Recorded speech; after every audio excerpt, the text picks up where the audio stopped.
I can't believe I'm on daytime TV. Is this what normal people watch? I'd ask my working class friends, but, So, Prime Minister, people are very worried about the cost of living crisis, aren't they? Ask me about the app. I will, but I'm sure that our viewers want to hear your thoughts on the cost of living crisis too.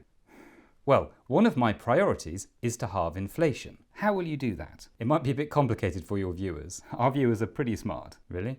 Well, we're going to halve inflation through economics and clever stuff with numbers, the kind of clever stuff people do with numbers when they're not watching TV at midday. Now, ask me about the app. So, you're introducing a new app for the NHS? Thank you.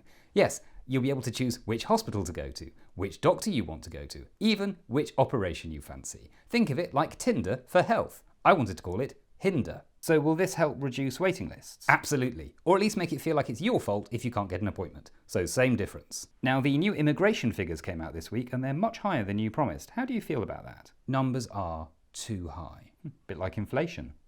But we are introducing a big new policy where foreign students won't be allowed to bring their families with them, which will really bring the numbers down. Do you think people are really upset about foreign students? Well, they're foreign and students, which is a real double whammy for our key demographic. So you think making this country less attractive to ambitious young people from abroad is a good idea? People voted for Brexit, didn't they? Is immigration out of control? Well, one of my priorities is to stop the boats. Well, that's illegal immigration. Yes, I'm talking about illegal immigration and legal immigration at the same time because I know my voters make very little distinction between them. Really? Yes, because if I can sort of imply that hundreds of thousands of them are coming over on small boats, then that does sound like an invasion, and sending them to Rwanda feels almost reasonable. That's still a controversial policy. Well, you say that, but I met a definitely real person in a cafe or restaurant or other human location recently, and he said that he thought the Rwandan policy was tops. So...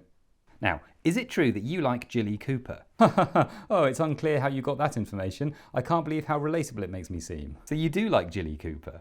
Well, we all need a bit of escapism in our lives, don't we? Whether we're trying to cope with the cost of living crisis or presiding over one. I like the sexy bits best. I like the fact they're about Tories having a nice time. Thank you, Prime Minister. Now, coming up, we'll be making something nice for lunch and resolutely ignoring the fact that our long-time presenter is no longer here for absolutely no reason whatsoever.